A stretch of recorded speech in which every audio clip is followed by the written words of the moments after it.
Killing Floor 3 just launched, but the reviews are mixed.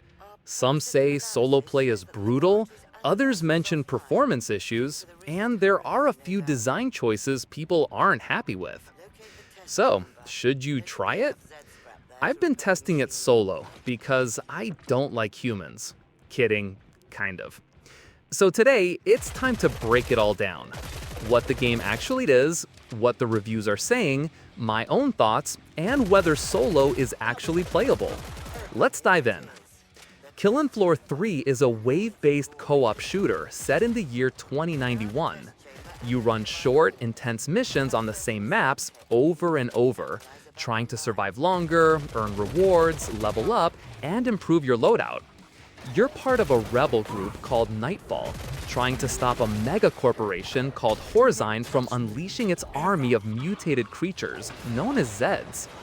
But don't expect any story at all. This is really just about shooting different types of zombies. It's made by Tripwire, the same studio behind Killing Floor 1 and 2. I haven't played Killing Floor 2 myself, but based on multiple reviews, it leaned more into fast, arcadey gunplay. This one feels more like Call of Duty Zombies, slower movements, heavier combat, and more focus on cooldown abilities and teamwork. You choose from preset characters called specialists. Each one has its own weapon loadout, unique ability, and a full perk tree. Though it's mostly just flat stat improvements, so don't expect deep build crafting. Combat is centered around 6-player co-op, but it scales based on how many people are playing. Between waves, you can still buy gear, but now you can also explore to find crafting materials, unlock side objectives, and activate things like zip lines or sentry guns. Most weapons can be modded. You can add things like freeze rounds, explosive damage, or extended mags. Zed Time is back. That's the slow-mo effect when someone lands a strong hit. Get enough kills during Zed Time and you can extend it. Some weapons even behave differently during it. There are 3 editions: Standard, Deluxe, and Elite Nightfall. Standard is just a base game. Deluxe adds some skins, currency, and the first season pass. Elite includes all 4 season passes and extra currency.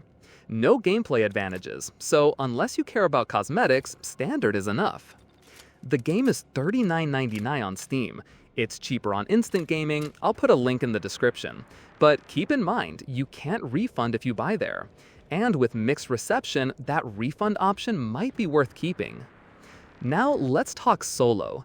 Yes, you can play Killing Floor 3 solo, but wow, it's hard. I barely beat the first wave, and on the second one, I already died.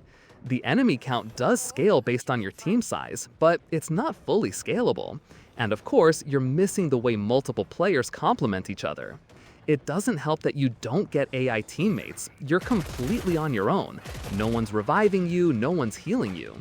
Perks do help over time.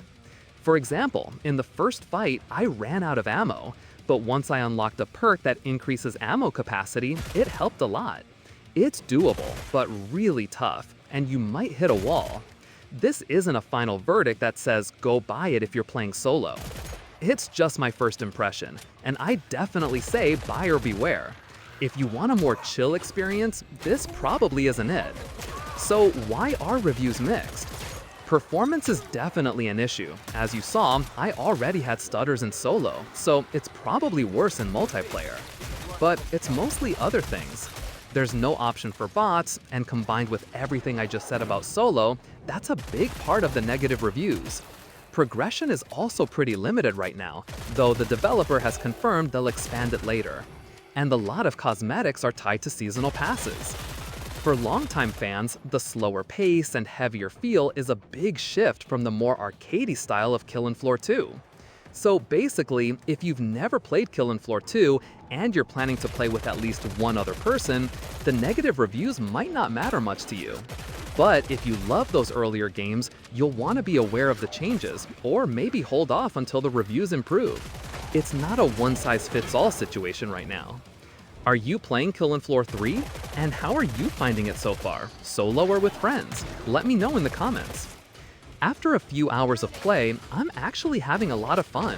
Again, keep in mind, I haven't played Killing Floor 1 or 2, so I can't compare. but the shooting feels impactful, the gore looks great, and visually the game looks solid. The different types of Zeds make the fights feel dynamic, and the pressure builds up in a great way. There were a few moments where I barely made it through, and pulling that off felt really rewarding. My biggest concern so far is still the solo experience. Like I said earlier, the tuning could definitely be better, and I'll have to see how it holds up long term, especially whether perks improve it or if things actually get worse. I'll report back when I know more, so like and subscribe if you're interested. Bottom line, Killing Floor 3 is a slower, more tactical version of a wave shooter. If you like the feel of Call of Duty Zombies but want deeper character builds, this gets close. If you're expecting a fast, arcadey style shooter like Killing Floor 2, this will feel different. And if you want to play alone, you can, but not easily. If you like videos that don't waste your time, please consider liking and subscribing. Thanks for watching, and I hope to see you in the next one.